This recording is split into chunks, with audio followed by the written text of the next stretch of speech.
The sky opened like an old wound above the prairie, rosy and raw, stitched with streaks of violet, where the sun began to rise slow and merciless over the bones of the west. Dew clung to every blade of wildgrass, trembling like it knew what the day would bring. And in the hush, before men stirred and horses kicked up dust, Clara Mayfield rode beside her father's wagon with her bonnet tied tight and her jaw tighter still. She was not what the townfolk called ladylike, though she wore the dress and said her pleases.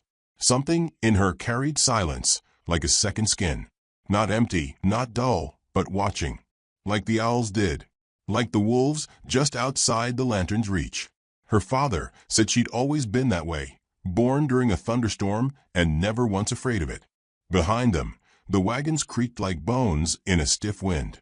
Women huddled over breakfast fires. Men checked rifles with hands calloused by trade and time. Miss Liddy, sharp as old vinegar, watched Clara with the same suspicion one might reserve for a stray dog that hadn't bitten yet. Clara ignored the eyes. She always had. She held the reins of her mare loosely, let the wind pull strands of hair from her braid. She looked out at the open land and did not dream, for dreams had little place in a girl raised with more dust than comfort. Her fingers were red from helping the Tanner child last night. He'd taken a fall from the wagon and split his cheek open. She'd stitched it clean, the boy barely whimpering under her steady hands. They made camp that evening in a narrow canyon where the rock rose up around them like old guardians. Her father thought it would shield them from wind. Clara thought it felt like a trap, but she said nothing. Jude Mayfield was a fair man, a hard man. But when he spoke, others followed, even when the land whispered otherwise. They ate beans in the firelight and shared jokes like brittle crusts of bread. Clara watched the canyon mouth, watched the way the shadows shifted too fast for evening. Her mare snorted once, twice. The hush came too early, and then hell broke. It did not start with war cries, but the scream of horses. A blur of motion, arrows hissing like angry insects through the night. Men scrambled, women wailed. Flames leapt from knocked lanterns, throwing the whole canyon into chaos. Clara ducked instinctively, rolled beneath the wagon, her hands bloody from the dirt. A boot landed near her head, not her father's. Painted skin, a sharp shout in a language she could not parse, only feel, like thunder without rain. She was yanked by the arm, dragged like canvas through firelight and dust. She kicked, screamed once. Not again. After that, there was only sky spinning and faces, painted, unfamiliar. Young, old, cold-eyed. A blow to the side of the head made the world tilt. When it righted again, Clara was tied to the back of a horse, her wrists numb and her mouth filled with the taste of iron. The canyon faded behind them. Fires burned low, some flickered out. She didn't know if her father still breathed, if Miss Liddy still prayed. She didn't know if she cared to know. She did not beg. Not once. She rode like a sack of grain for miles, slumped against the horse's hide. Around her, the Apache moved like ghosts, silent when they wanted, loud when they meant fear. Most didn't look at her. Some laughed. But one rode at the edge of the group, not laughing, not shouting. His eyes were the same color as the river mud after a rain, and they watched her not with triumph, but something else. Regret, maybe, or a warning. Night fell like a curtain. They stopped in a hollow framed by crooked trees. She was pushed to the ground. Food was thrown to her, unrecognizable, but hot. A skin of water dropped nearby. She didn't move. Only when they left her alone did she crawl toward the water and drink like a feral thing, slow and silent. She dared a glance around the camp. Most were already asleep, wrapped in pelts or blankets. The one with river mud eyes sat alone, sharpening a blade. He didn't look at her, not directly, but when her gaze lingered, he paused. Then, in a gesture so small she almost doubted it, he nodded once. Not in greeting, not in peace, in acknowledgement. The wind sighed through the trees, and Clara sat back, heart hammering a rhythm that had no name. Her wrists burned, her head throbbed, but beneath all that, somewhere deep and hidden, a spark held. She was still alive, and she knew, now, that there was no rescue coming. No cavalry, no father's arms, no God in the sky to pluck her from the grip of this wild land.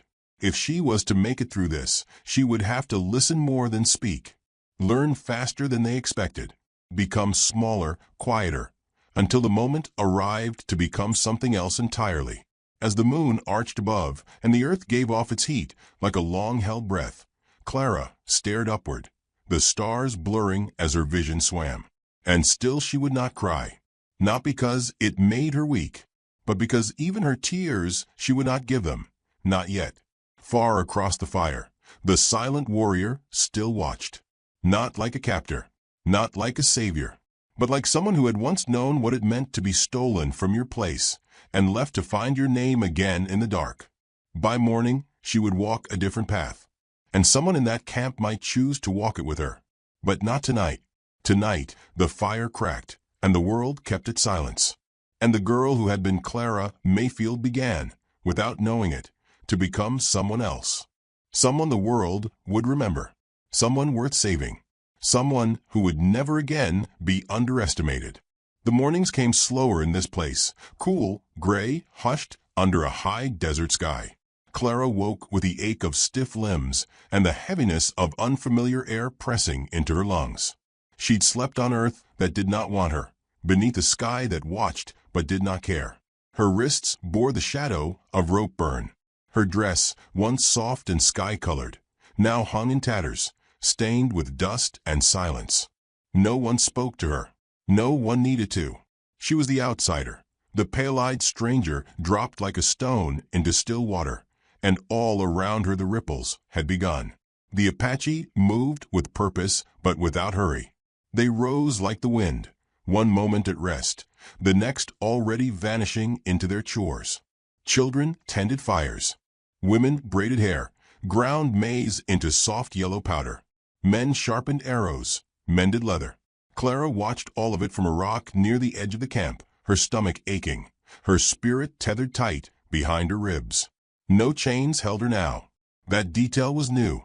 She'd expected to be kept tied, watched, cursed, or struck. But instead, they had left her be. Her hands were free, though every movement still felt borrowed. She was being watched, of that she had no doubt, but not the way a guard watches a prisoner.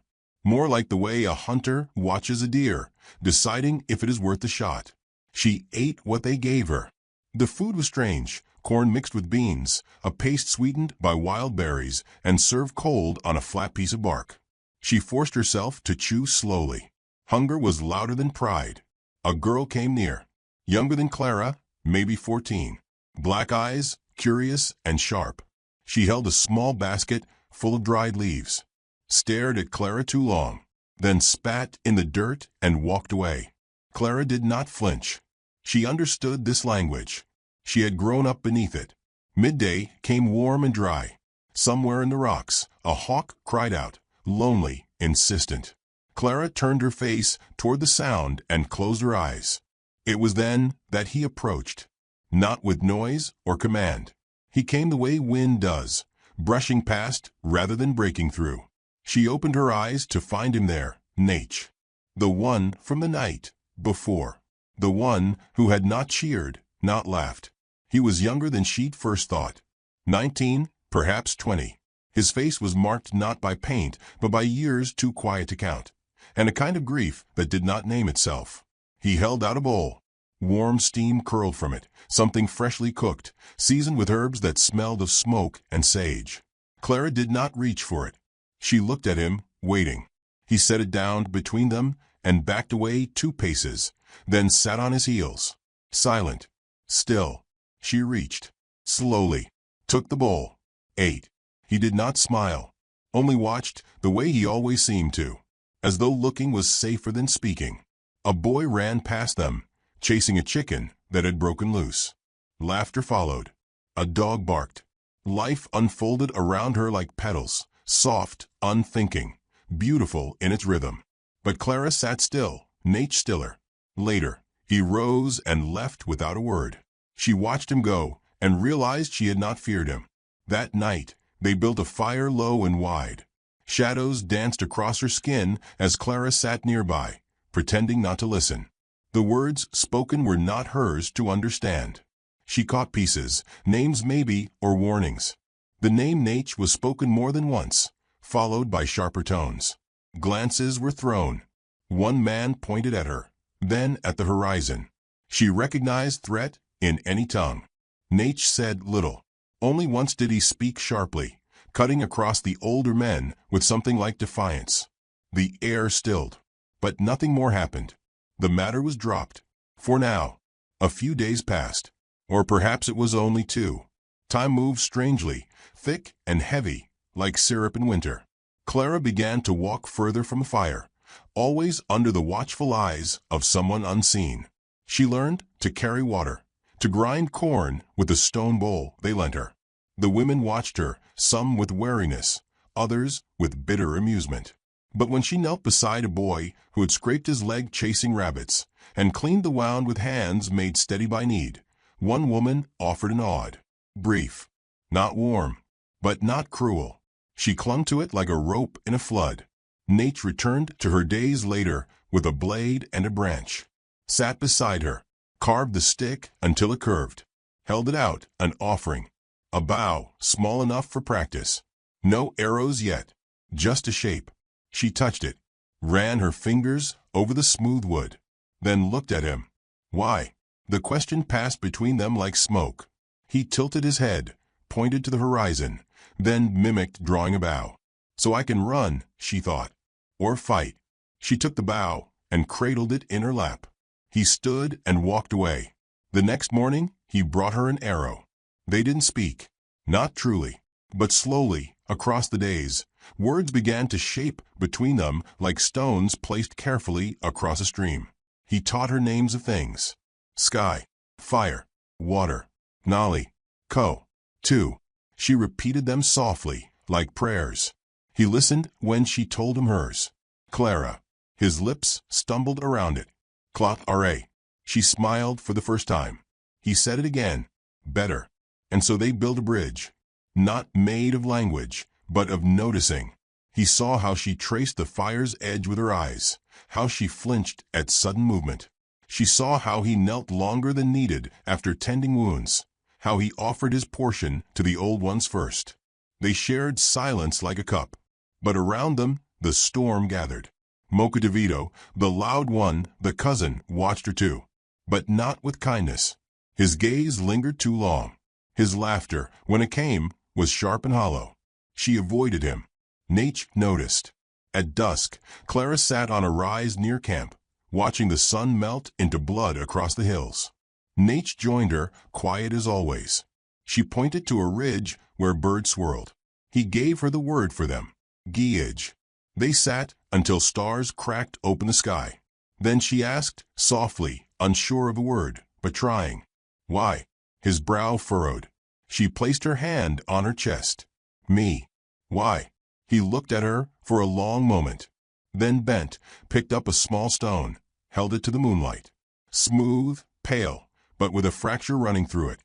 He placed it in her palm, closed her fingers around it, then stood and walked away. Clara sat there, the wind tugging at her hair, the stone warm from his touch. She knew, then, that she was no longer a prisoner, but not yet free, and neither was he. The rains came sudden and soft, drizzles that stitched silver threads into the dust, coaxing the scent of sage and ash from the earth. Clara stood beneath a pine that leaned like an old man over the hillside, watching the way droplets gathered at the edges of her sleeves. They had given her a new dress. Not fine, not soft, but warmer. Stitched by Nita's mother, it bore the unmistakable mark of something meant for her. She wore it with care, like a borrowed name. The fire crackled behind her, and the camp moved as it always did, quiet, practiced, unhurried. Yet the days had changed. The looks were different now. Weariness had softened to regard, and in some faces, even something near to respect. She'd earned it not with speech, but with doing, by grinding maize without being told, by tending a baby when its mother fell ill, by enduring when others might have broken. And then there was Nate. She had learned to read his silences like stories. In them were whole chapters, pages of grief and memory and a strange, wordless hope. He never reached for her, never stepped too close. But when she struggled to lift a bucket, he was there. When her hands blistered from work, he showed her the trick of folding cloth between skin and stone. When Mokotevito leered from across the fire, Nature's presence grew still as a blade in the dark. One morning, Clara found him standing by the river, ankle-deep in cold water. His bow rested beside a fallen log. In his hands, a small bird, a finch, its wing crooked and trembling. He dipped it gently into the water, washing away a sheen of sap. Then, wordlessly, he set it free. It flapped crookedly, rising, falling, rising again. She stepped beside him, and for a long while, neither of them moved. He turned to her and placed his hand over his chest. Spoke a word. She didn't understand it, not fully. But the way he said it, soft, careful, like breath, made her believe it was something important. Something like belonging. Clara began to gather his language the way children gather pebbles, slowly, with joy and curiosity. She asked names for things. Sky, stone, sorrow. He answered with patience, with glances and gestures, with words spoken low beneath the canopy of stars. At night, she dreamed in half-languages. In her sleep, her lips shaped sounds once foreign, now familiar. One afternoon, a hunting party returned. Among them, Nate limped, one leg soaked red with blood. An accident, they said, his horse spooked, and he'd been thrown. The wound ran deep along his calf, angry and jagged. They laid him by the fire. Others hovered, muttering. But Clara moved forward without being asked. Her hands did not shake. She gathered clean cloth, water, a poultice made from bark and smoke. She cleaned the wound with a tenderness born of necessity, wrapped it tight, and sat with him through the night while fever tried to take its toll. When he opened his eyes and saw her, he did not speak. He reached for her hand, just for a moment, and then let go. It changed something in her. Not suddenly, not wildly, but surely. She began to notice things more closely, how his voice grew softer around children, how he stood between her and the colder glances of others. He began to ask her questions, too, awkward at first. What her name meant, if she had brothers, what snow felt like on the skin. She told him stories of the north, of horses in winter, of the way fire feels when you're certain it's the only warm thing left in the world. He listened like it mattered. One evening, they sat beside the river, their knees nearly touching, and Nate handed her a stone smoothed by water, its shape resembling a heart worn thin by time. She traced it with her thumb and looked up to find him already watching. She didn't speak, just leaned her head against his shoulder. For a long while, they stayed that way. But not all eyes had softened. The tension in the camp thickened slowly, like smoke that refused to rise. Mokotevito's gaze sharpened. Whispers grew teeth. Some saw Clara's place among them as an insult, a softness that did not belong. Then came word of a parley, a chance to trade with white men along the river, weapons and goods in exchange for what had been taken, including her. The elders debated. Voices rose. Some said she was no longer a prisoner, that her hands bore the same calluses as theirs. Others argued law, honor, blood. Nate stood and spoke with fire Clara had never seen in him. He did not shout. He burned. His voice rippled like heat over stone, steady and sure. But even fire has limits. The elders did not move. That night, Clara went to him. She found him near the edge of camp, kneeling beside a tree, his head bowed. She knelt too, touched his hand. He turned to her, and for the first time, she saw fear behind his eyes. Not of death, but of loss. She shook her head. No, she said. I won't let them take me if it costs you. He brushed a thumb across her cheek, then rose and walked into the dark. The next day, she awoke to shouting. Horses gone. Nate missing. He'd taken her chance. He'd given her back to them. She stood at the edge of the clearing, wind biting her face, and watched the emptiness where he once stood. Her stomach twisted, not with betrayal, but with knowing. He had not abandoned her. He had protected her the only way he knew how. And now he would pay for it. Nita came to her later, pressed something into her hand, A flint arrowhead, carved smooth. Nature's. He left this, she said. He said you would understand. Clara closed her fingers around it, the edges biting into her palm. She did. And she would not let it be the end. Night fell, without tenderness.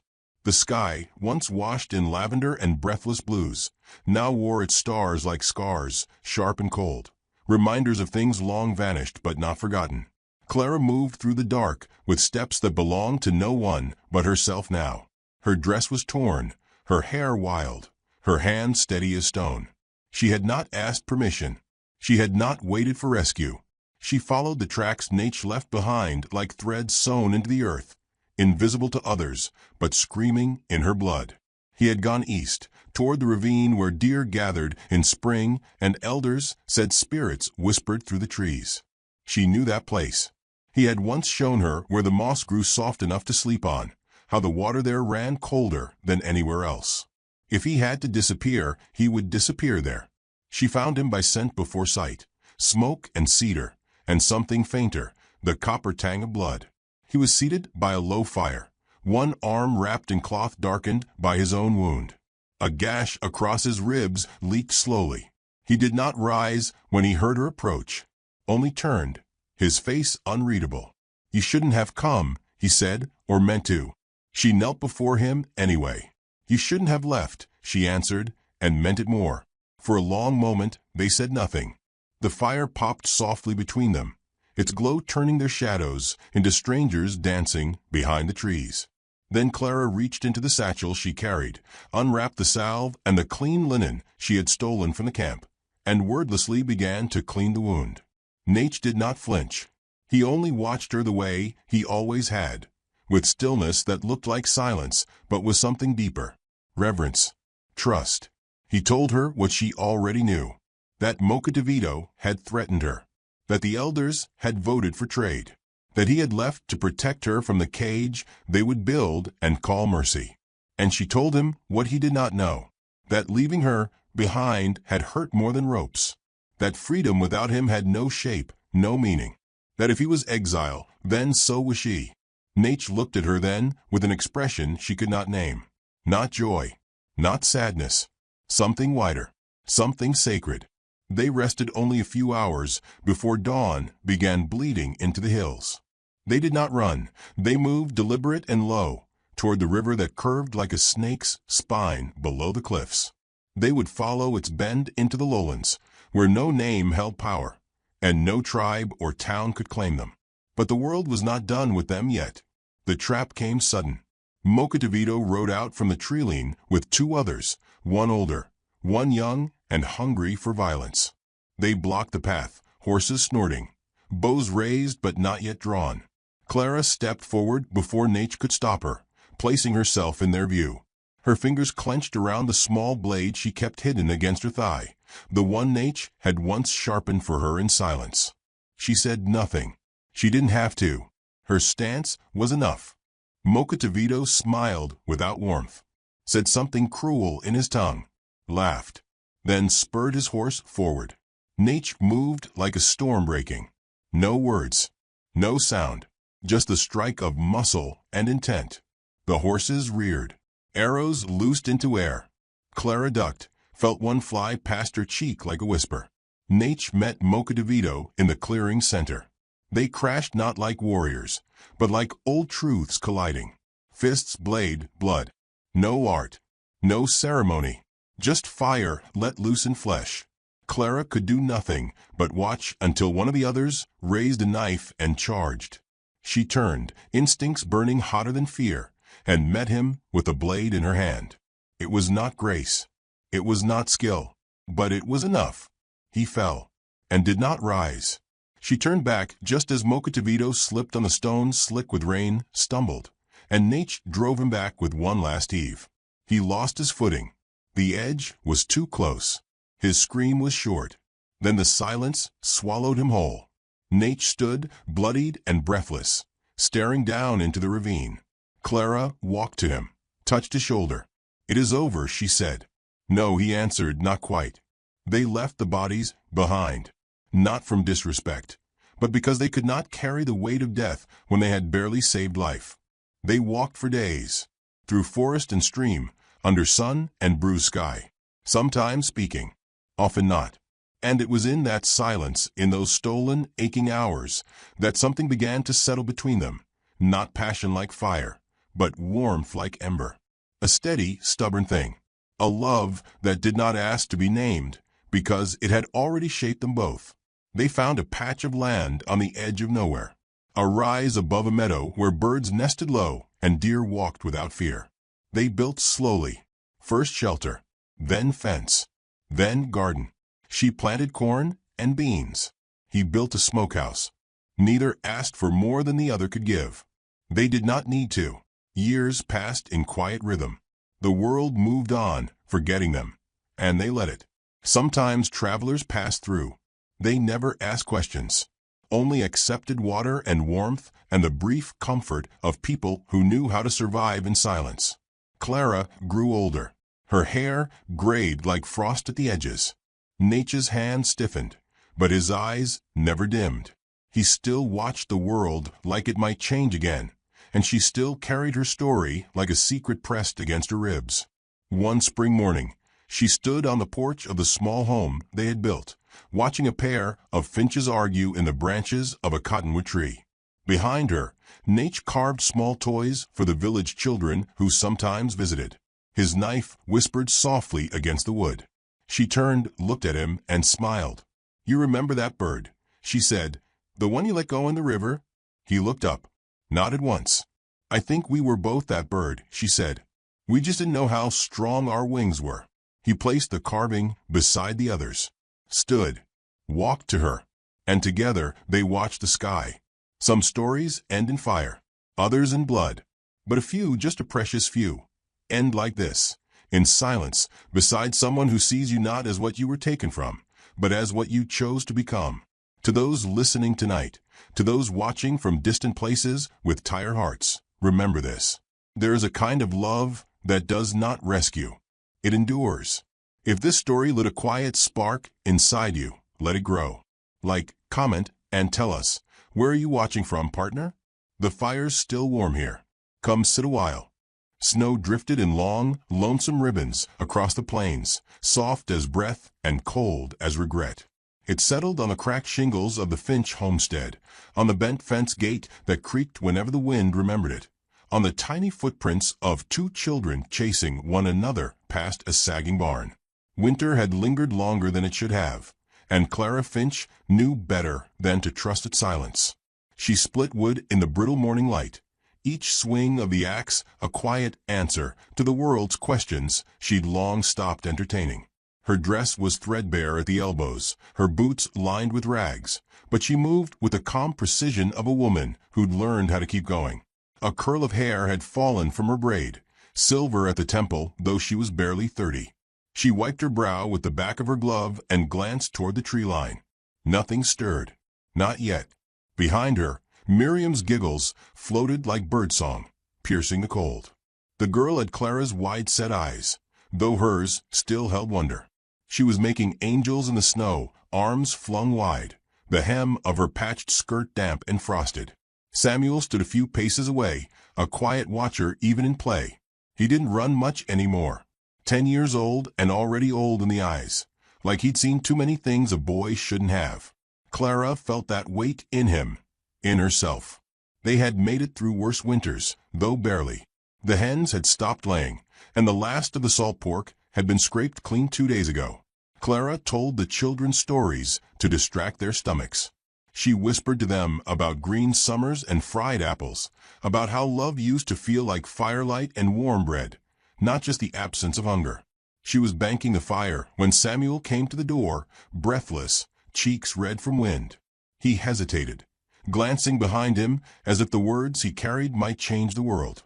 "Ma," he said, "there's blood by the creek." Clara stood without asking how he knew. He was not a boy given to exaggeration. The sky was the color of faded denim as they followed the tracks, deep, dragging footprints half filled with snow, smears of red bright against the white. At the edge of the woods, they found him. He lay crumpled at the base of a cedar, wrapped in a torn buffalo robe. His skin was darker than any man Samuel or Miriam had seen in person, his hair braided and matted with ice. One hand clutched a broken spear, the other pressed to a wound at his ribs. His breath came shallow, misting the air with effort. Miriam took Clara's hand, silent for once. Samuel stood with fists balled, not from fear, but confusion. Clara stepped closer, slow, as if approaching a frightened animal. She knelt beside him, felt the heat of his fever through the cold. His eyes fluttered open, dark, unreadable, full of pain.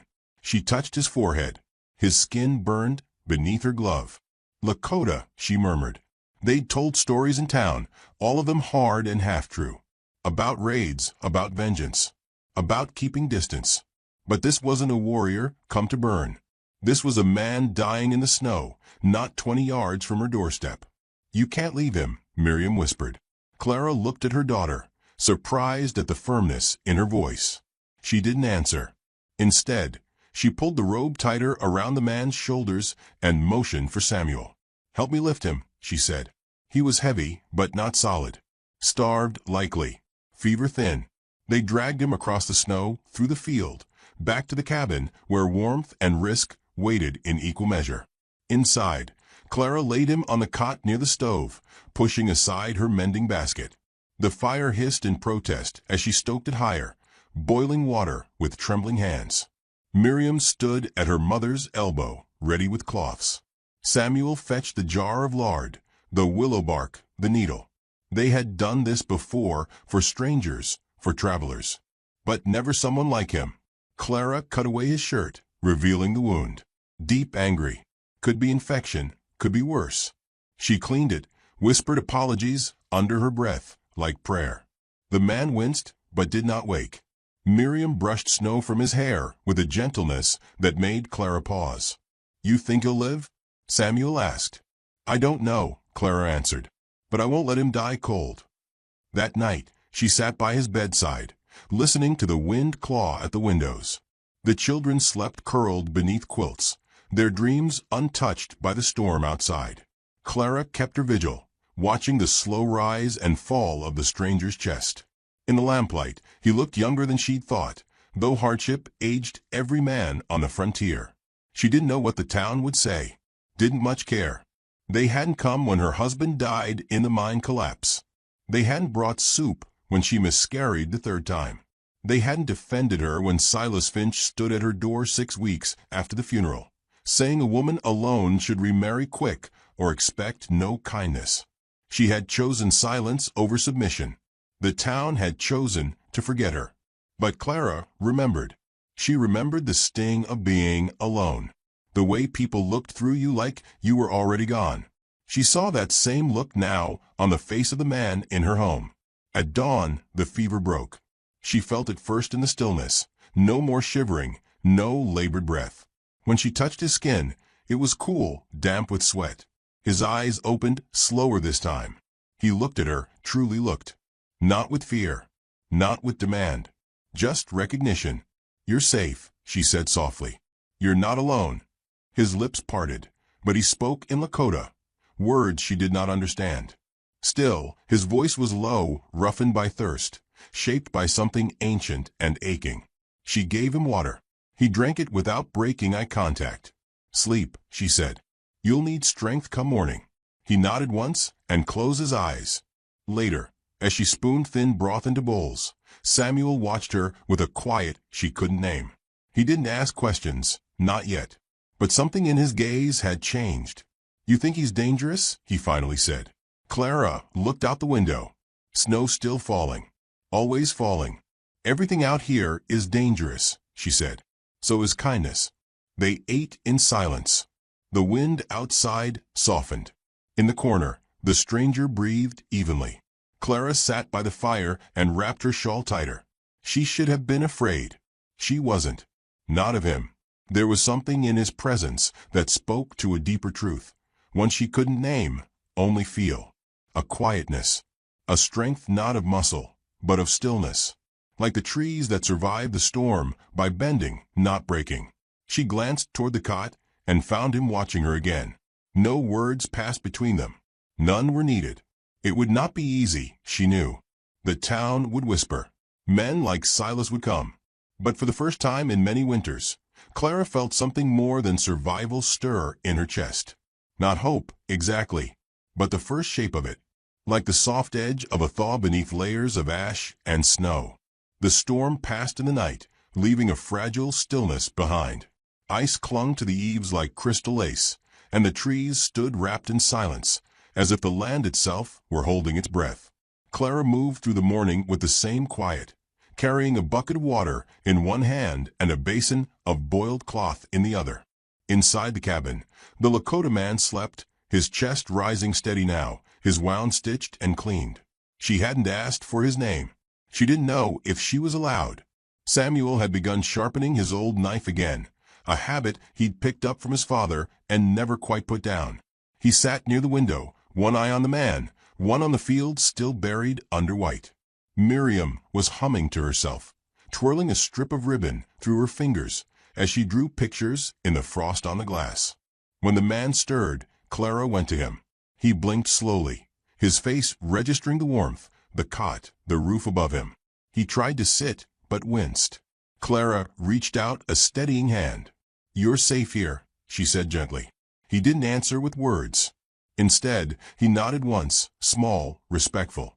Later, she found him in the barn, sitting against a bale of hay, weak but upright. He'd refused the cot after that first night, taking up space only where he felt he belonged. She watched as he mended a broken hinge on the barn door, the movement slow but practiced. His fingers were careful, knowing.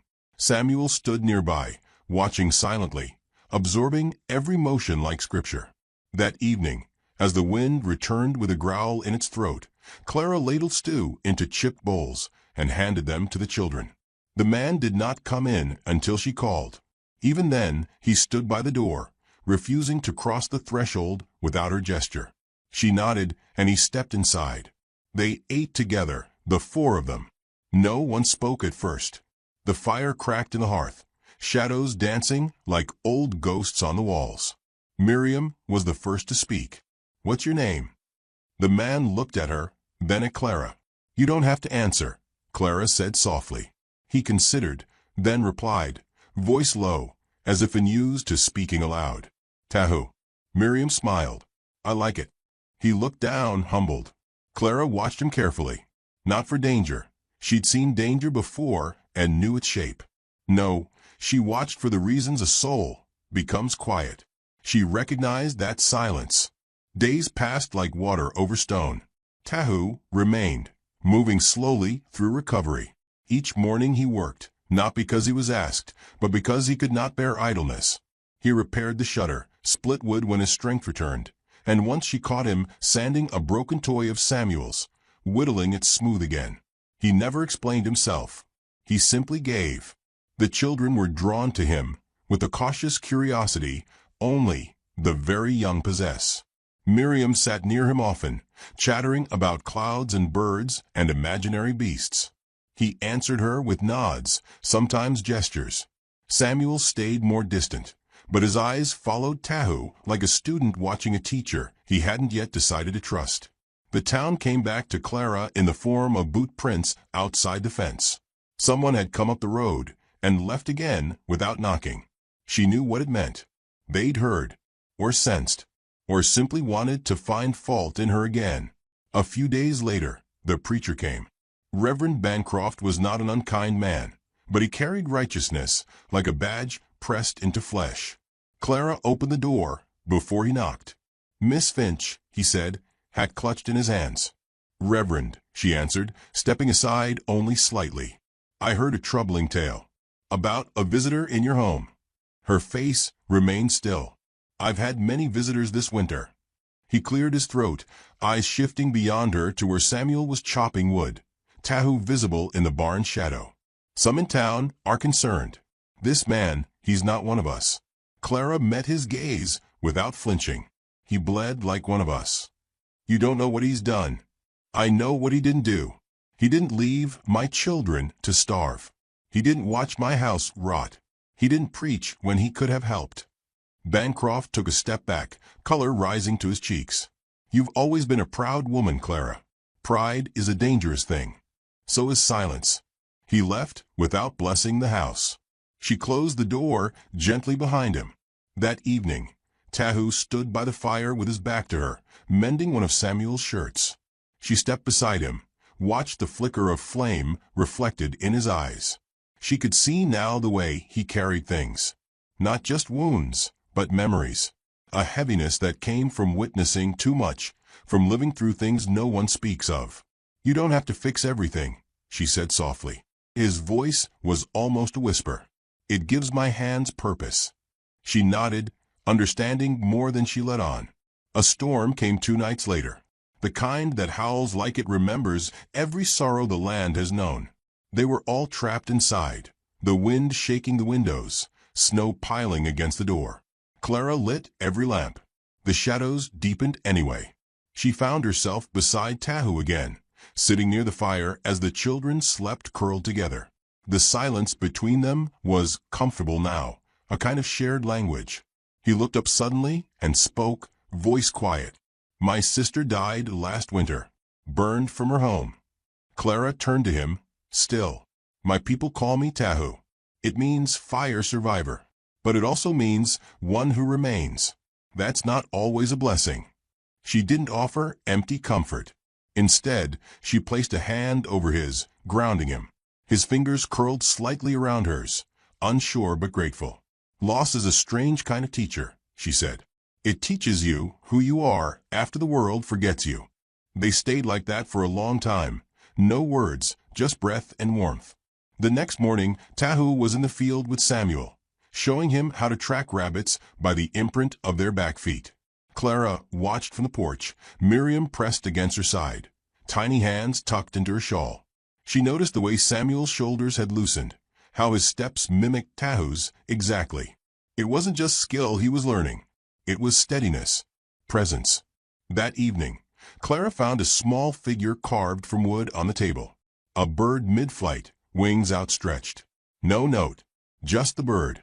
She traced its edges with her fingers and felt something unfurl in her chest, something fragile and unexpected. 2 nights later, trouble came again in the form of Silas Finch. He didn't knock. He walked right up to her porch like he still had a claim to it. Clara stepped out before he could call her name. You've made yourself quite the scandal, he said, smiling like a man who liked the sound of his own voice. Clara didn't move. You always thought you were better than the rest of us. Look at you now, letting a savage sleep in your barn, letting your kids call him uncle, I hear. She didn't answer. He stepped closer. You think he'll stay? You think men like him don't leave, don't bring trouble behind them? Don't you dare play at innocence. She didn't flinch. She simply looked past him. Tahu stood at the edge of the yard, quiet, unmoving. His presence stopped Silas mid-breath. He didn't speak, didn't threaten, just stood, solid, grounded, gaze steady as iron. Something in it made Silas take half a step back. This ain't over, he muttered, turning on his heel. But it was. Clara could feel it. That night, as she lay beneath the quilt, her body still with exhaustion, she felt something shift inside her. Not love, not yet, but safety. A deep-rooted trust in the man who asked for nothing, gave everything, and watched the world with the eyes of someone who had already endured its worst. She looked over at the fire, saw his silhouette curled near it, and let herself fall asleep. Winter was loosening its grip, not in the trees, not in the soil, but in the heart. And that was where everything began. The days grew longer in ways that had nothing to do with sunlight.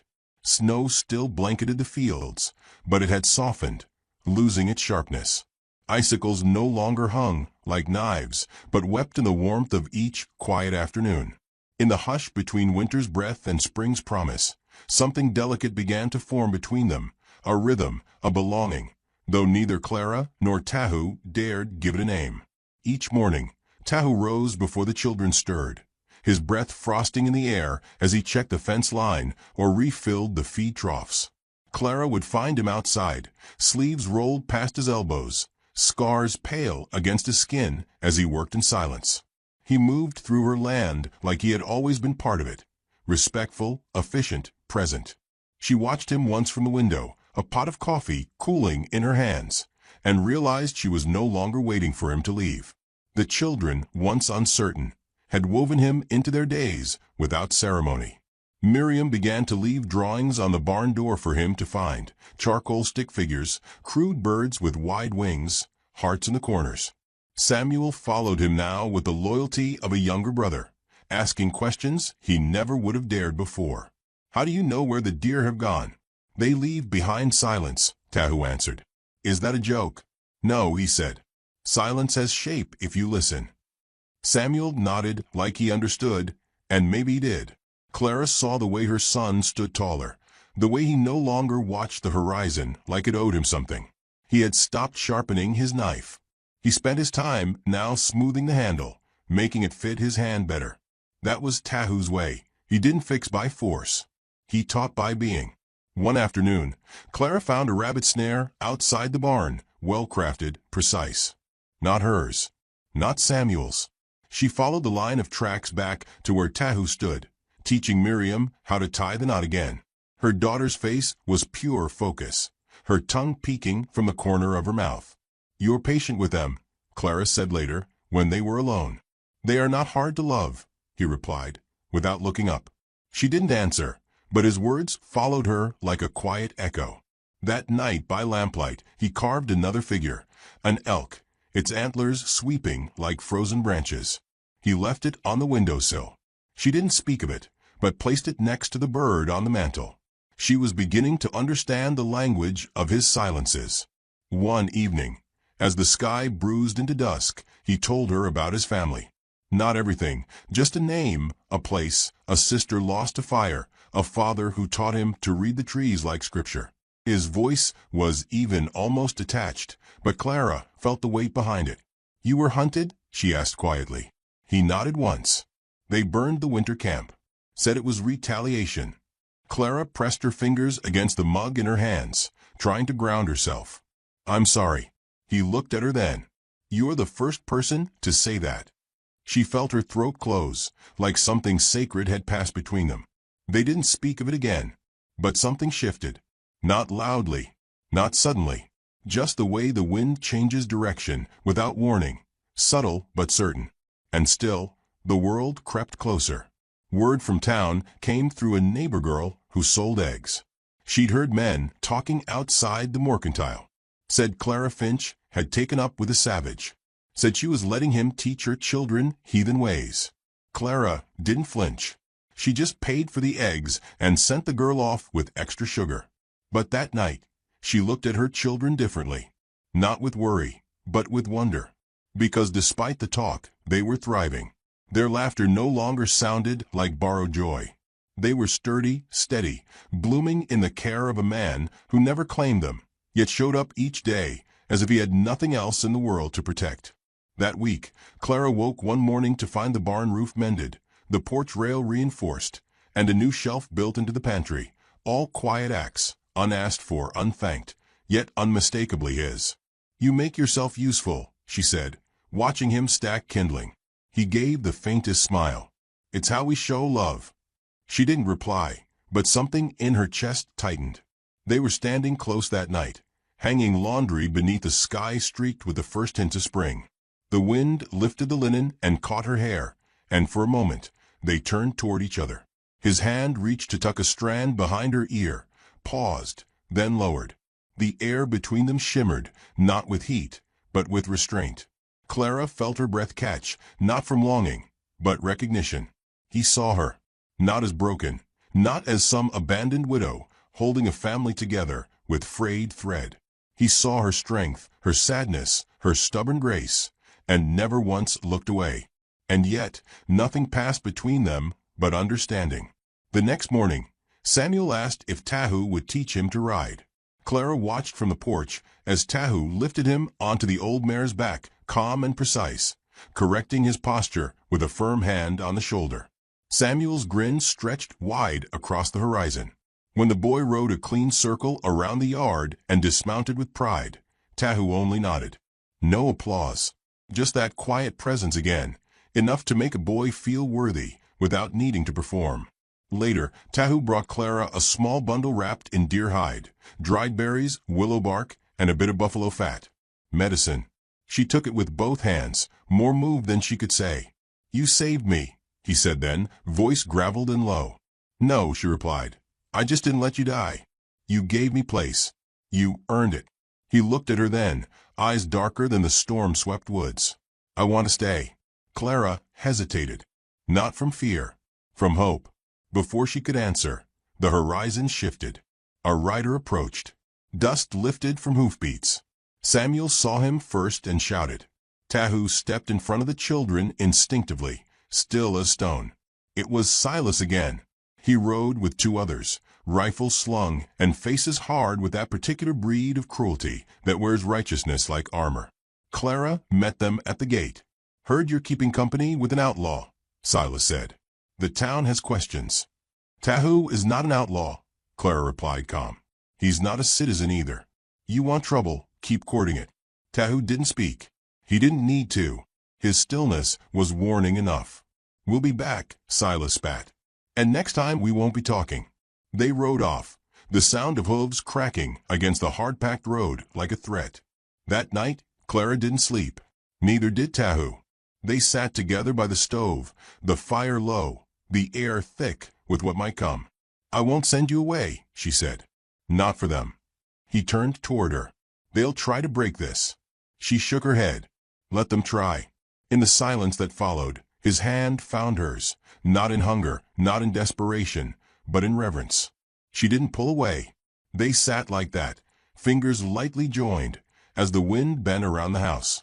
The world was closing in, and yet something inside their walls was growing stronger. Not love yet, but the shape of it, the promise. Morning broke pale and brittle, the kind of cold that felt ceremonial, sharp-edged, hollow, as if the land itself knew something was about to shift. Clara stood at the window, her breath fogging the pane. Beyond the glass, the yard lay quiet, rimmed in silver frost. Tahu was already outside, feeding the mare, his figure moving slow and solid through the blue hush. She watched him the way a woman watches something she knows could be taken, grateful, reverent, bracing herself. He hadn't asked again if he could stay. He didn't need to. He stayed through deed, through stillness, through presence. And she, without saying it aloud, had already let him in. Inside the house, Samuel sat at the table sharpening a stick into an arrow. Not because he needed it, but because Tahu had shown him how. Miriam was braiding scraps of cloth for a new rug, humming to herself. Everything about the morning was ordinary, and everything about it was not.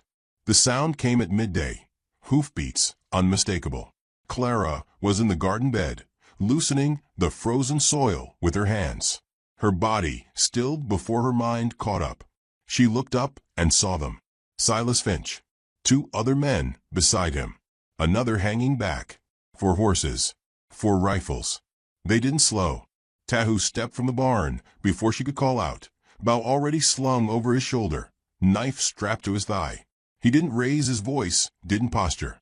He only stood between the riders and the house, as Clara rose and wiped her hands against her apron. Silas dismounted first, eyes cutting across the yard like a blade. "You were warned," he said, voice tight with pleasure. "But some people don't learn unless they bleed." Clara moved beside Tahu, not behind. She didn't speak yet. She looked to Samuel, who had stepped onto the porch, Miriam close behind him. One child clutching her skirts, one with fire in his eyes. No place for them in this. "Send the children inside," Tahu said quietly, voice low but clear. Samuel hesitated. Clara nodded. "Go. Lock the door. Don't open it till I knock twice." When the children were gone, she faced the men. "There's no law here that says a man can't live quiet," she said. "There's no law at all out here," Silas replied. "Just what men decide they'll tolerate." Tahu's gaze remained fixed on the speaker. His hands didn't twitch. His posture didn't shift. But something coiled in him, deep and watchful. "You come to kill him, then?" Clara said. "For being alive? For not dying where you thought he should?" "He's a threat." "To who?" Silas's face twisted. "You don't know what men like him are capable of." I know exactly what men like you are capable of, Clara answered. One of the others spat into the dirt. Step aside, Silas said. Tahu stepped forward instead. I've taken nothing from you, he said. I've raised no weapon. I've claimed no land. You come here with fear in your hearts and try to name it justice. But I see what you are. The man to Silas's right lifted his rifle half an inch. That was all. Tahu's hand moved like wind. Arrow notched. Drawn. Silas raised his voice. You'd fire on a white man? I'd protect what I've been given, Tahu said. Clara's voice came like flint. If you want blood today, you'll have to spill mine too. The wind moved between them, caught in the hollows of old words and worse wounds. Silas laughed, but it cracked at the edges. This is madness. Tahu's eyes didn't waver. Then leave it behind. And something in the moment held. The bow, the guns, the rising tension in the lungs of every man present. But the thing about violence is that it's often less about cause than timing. The fourth man, young and itching to prove himself, twitched. His rifle lifted. It never fired.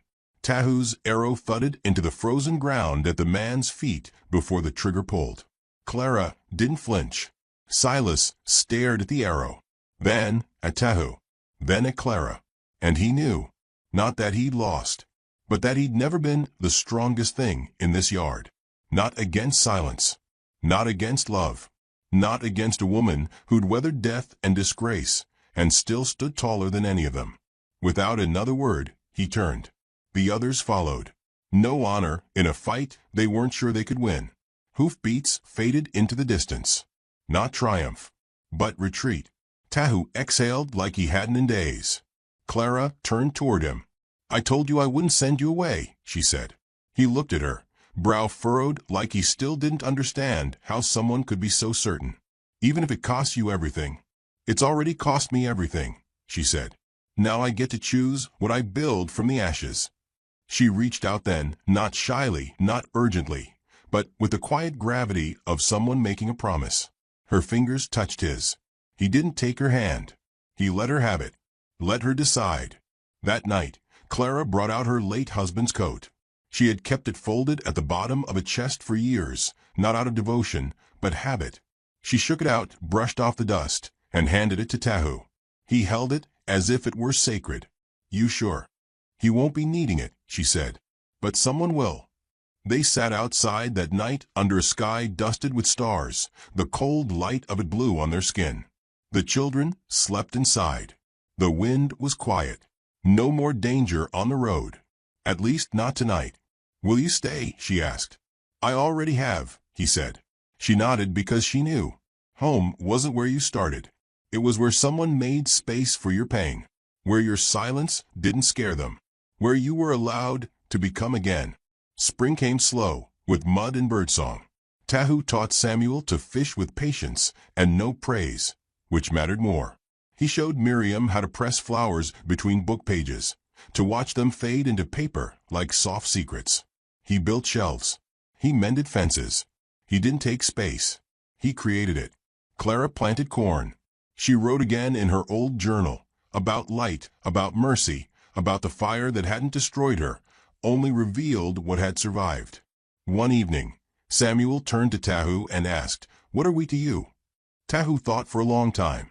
"You are what comes after the storm," he said. Clara didn't cry when she heard it, but something inside her, tightly wrapped and long buried, breathed again. Later that summer, a rider came up the road, a friend from the next town, asking for help fixing a collapsed roof. Tahu offered to go. He left for 4 days. Clara waited with still hands and an unmoving heart, because she knew he'd come back.